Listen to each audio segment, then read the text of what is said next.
It just a lot of time. It just takes time, and because I'm not from Arkansas, I think for the first few years, people were probably like, "Who is this guy? What are his intentions?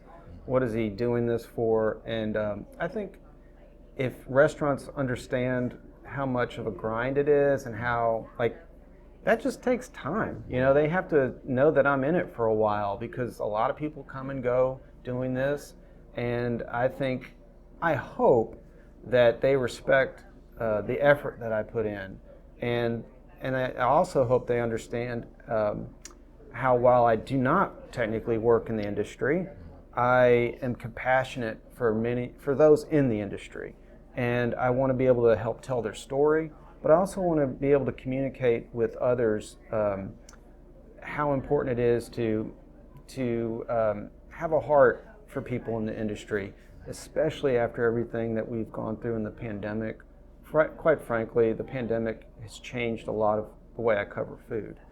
Because I visited those restaurants that were suffering, I made it a point when the pandemic had reached Little Rock. I wanted to go into these restaurants and see what employees and staff and management were going through, and that really stuck with me. How difficult it was for them, and it did change the way I cover food. It made me switch from more of a typical critic to more of an advocate. I felt like they needed someone cheering them on rather than someone pointing out the problems with a certain dish.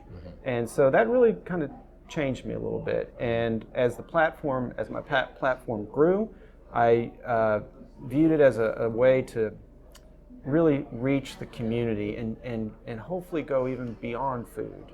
That's really important to me. I've always enjoyed the size of Little Rock, North Little Rock, Central Arkansas.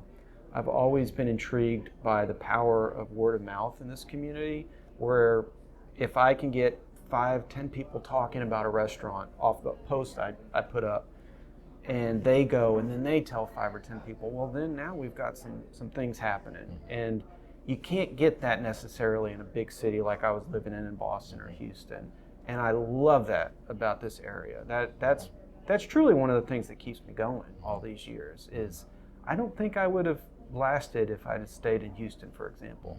I love the size of Central Arkansas. I love being able to, it's manageable to me.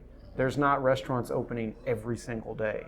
And I feel like for a while it was a lot to deal with, but now I've gotten a handle on things, and I really, really enjoy it.